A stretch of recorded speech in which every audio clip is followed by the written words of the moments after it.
बिस्मिल्लाहिर्रहमानिर्रहीम, अस्सलाम वालेकुम। तो दोस्तों, कैसे हैं आप सब? ठीक है। कल की वीडियो मैंने जो अपलोड की थी उस पर बहुत आप लोगों का प्यार मिला, बहुत ज़्यादा खुशी हुई। मुझे उम्मीद बिल्कुल नहीं थी कि इतनी ज़्यादा अच्छी चल जाएगी वीडियो और आप लोगों को पसंद आएगी। आप सब ने बहुत ज़्यादा हौसला अफजाई की, उसका बहुत बहुत शुक्रिया। दो तीन कमेंट आए थे, वो मैं पढ़ना चाहता हूँ। एक दोस्त ने कहा कि थोड़ा सा एनर्जी से बोलें, बिलाल भाई थे, उन्होंने कहा थोड़ा एनर्जी से बोलें, तो इंशाल्लाह एनर्जी से थोड़ा बोल लेते हैं, उसके बाद देखते हैं फिर। दूसरा, एक भाई ने कहा कि स्पोर्ट्स के अलावा बाकी भी न्यूज़ को कवर कर लिया करें। तो मेरा इरादा भी यही था कि उसको करेंगे, बाकी न्यूज़ को भी साथ साथ करेंगे, लेकिन मैं ये चाह रहा था कि स्पोर्ट्स को अलग कर लें और बाकी चीज़ों को अलग कर लें।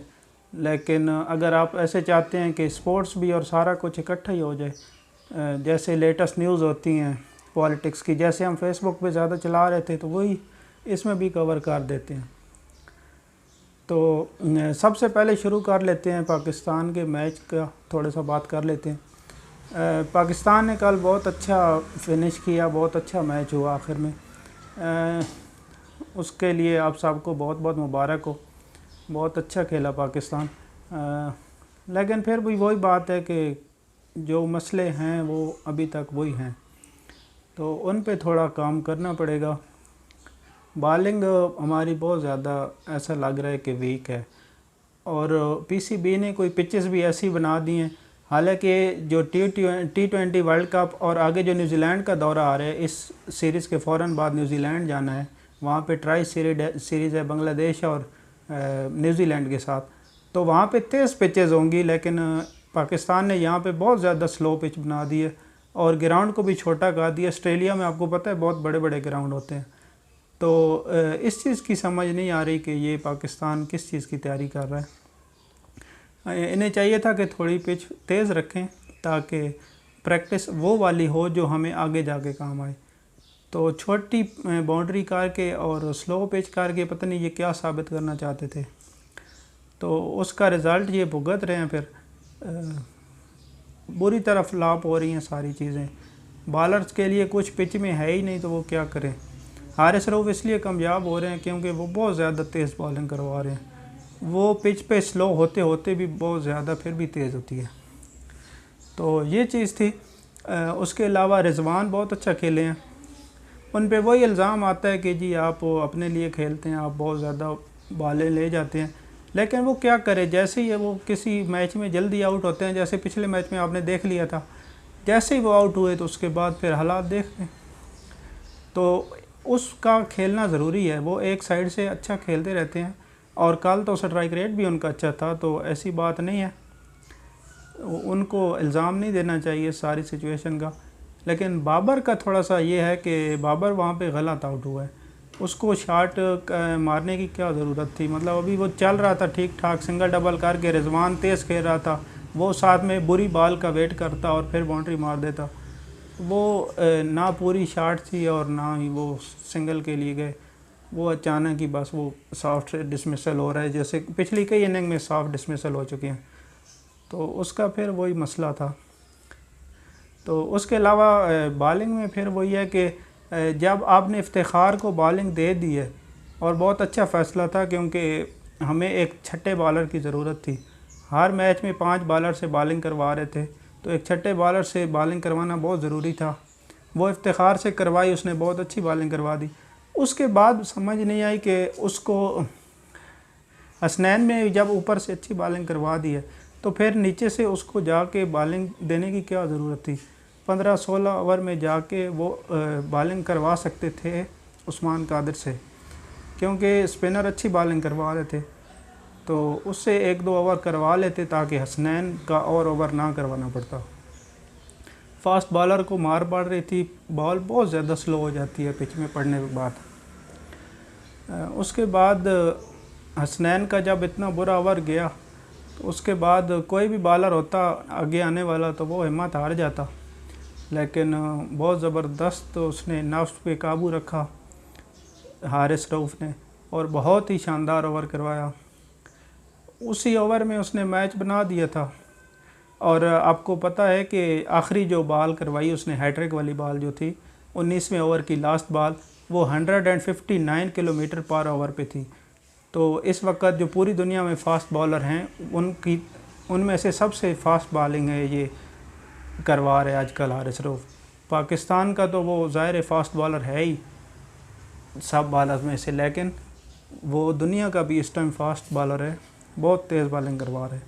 तो वही उसकी एक इस वजह से कामयाबी हो रही है, वरना तो पिचेस में बिल्कुल भी कुछ नहीं है। तो एक बार फिर आप सबको बहुत बहुत मुबारक। पाकिस्तान मैच जीत गया, 2-2 से सीरीज़ लेवल हो चुकी है। अब आगे मैचेस लाहौर में होंगे, कराची वाले मैचेस 4 ख़त्म हो गए हैं। 3 मैचेस जो लाहौर वाले हैं वो अब ऐसे समझ लें कि बेस्ट ऑफ 3 हो गया है। उनमें से जो 2 मैच जीत जाएगा वो सारी सीरीज़ जीत जाएगा। तो लाहौरियों से अपील है कि वो बहुत ज़्यादा आएँ तमाशाई ग्राउंड में, ताकि ग्राउंड खाली खाली ना हो। अपनी जो मेहमान टीम है उसका भी भरपूर वेलकम करें और अपनी टीम को भी सपोर्ट करें, ताकि बिल्कुल ग्राउंड फुल हो स्टेडियम। उसके अलावा बस यही है, इंशाल्लाह आगे देखते हैं कि क्या होता है। हाँ, एक बात रह गई थी, वो आसिफ को जब बैटिंग पे नहीं भेजा गया, 18.3 ओवर में जब विकेट गिरी शान मसूद की, तो उस टाइम खुशदिल शाह को भेज दिया गया। हालांकि वहाँ पे खुशदिल को भेजने की ज़रूरत नहीं थी, आसिफ को भेज देना चाहिए था। हम यही मैच देख रहे थे तो यही सोच रहे थे कि अब आसिफ आएगा, क्योंकि इतनी ज़्यादा बालें ख़त्म हो चुकी हैं, थोड़ा सा रह गया, 9 बालें रह गई हैं। तो वहाँ पे अगर आसिफ आते 9 बालों में से उनमें से 6 भी अगर वो खेल जाता तो उसने 20-22 रन, 23 रन, 25 रन भी मार देने थे। तो वहाँ पे उसको नहीं भेजा गया। ये फिर वही बात है, कुछ समझ नहीं आया कि ये क्या हुआ है। उसके बाद भेज दिया गया जब वो 19.1 में ओवर में आउट हो गया, 4-5-6 बालें ज़ाया कर गया खुशदिल। उसके बाद आसिफ को भेजा गया और वही 3 बालें उसको मिली, उसमें से 2 छक्के मार दी उसने, 3 बालों पे 13 स्कोर। तो ये चीज़ें देखनी पड़ेंगी बाबर आज़म को और टीम मैनेजमेंट को कि ऐसी छोटी छोटी गलतियां ना हों जिसकी वजह से आगे जाके नुकसान हो। अब देखें, अगर वो आसिफ ने 2 छक्के ना मारे होते तो यहाँ तक टोटल जाना ही नहीं था, उससे पहले मैच पाकिस्तान हार जाता। हारिस रऊफ़ ने बहुत अच्छी बॉलिंग करवाई है, लेकिन वो तभी करवाई है कि जब उन 2 छक्कों की सपोर्ट थी।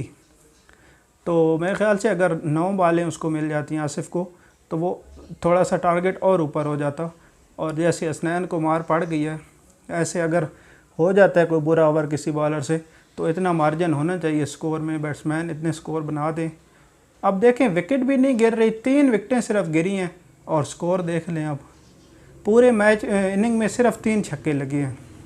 ये कोई मेरे ख्याल से रिकॉर्ड बना दिया इन्होंने कि छक्के भी नहीं मार रहे और आउट भी नहीं हो रहे। या तो भाई आप ट्राई करो, बाउंड्री पे कैच हो जाए वो ठीक है, बंदा कहे कि इंटेंट तो नज़र आ रही है छक्के चौके की, तो वो बिल्कुल भी नज़र नहीं आई है। ये बहुत ही ख़राब चीज़ है, इसको आगे जाके ये बहुत चीज़ मसला करेगी। उसके बाद दूसरी ख़बरों पे आ जाते हैं। एक ही ख़बर जो आजकल ज़्यादा चल रही है, ऑडियो लीक्स वाली, तो दोस्त कह रहे थे कि इस पे आप बात करें। तो ये बहुत ही सेंसिटिव मामला है, इस पे बात करनी नहीं चाहिए और मैं करूँगा भी नहीं ज़्यादा, लेकिन इसकी 1-2 पॉइंट मैं आपको बताता हूँ। सबसे पहली बात यह है कि अगर ये किसी सियासतदान के ख़िलाफ़ हो रही है ना इस्तेमाल, फिर ठीक है किसी हद तक, क्योंकि एक्सपोज होना चाहिए अगर सियासतदान कोई गलत कर रहे, जैसे वो इंडिया वाली बात चल रही है, उसके अलावा वो इस्तीफ़े मंजूर करने वाली बात हो रही है, और भी कई चीज़ें चल रही हैं। तो वो अगर वो सिर्फ इस हद तक है कि एक्सपोज करना है उनको, फिर ठीक है, चलता है, पाकिस्तान है, होना नहीं चाहिए। ये भी ऑडियोज़ लीक बिल्कुल भी नहीं होनी चाहिए। लेकिन चलें, अगर सियासत इस हद तक हो रही है कि सिर्फ उनको सियासी तौर पे नुकसान पहुंचाना है, फिर तो ठीक है। लेकिन अगर ये ऑडियोज़ किसी गैर मुल्क के हाथ लग जाए, हमारे दुश्मन मुल्क के हाथ लग जाए, जैसे वो साइबर पे फॉर सेल हैं, तो कोई भी बंदा ले सकता है। जैसे अरबों की बात हो रही है, 5-5 अरब की, अगर कोई दुश्मन मुल्क, हमारे दुश्मनों की कमी तो नहीं है, अगर कोई दुश्मन मुल्क 10 अरब दे दे, 20 अरब दे दे, उनका क्या जाना है, उन्होंने देना है और उसके सारा डेटा उनको मिल जाएगा। उसमें क्या क्या होगा उस डेटा में, और हो सकता है कि अब तक वो कहीं ना कहीं चला भी गया हो डेटा, हमें क्या पता।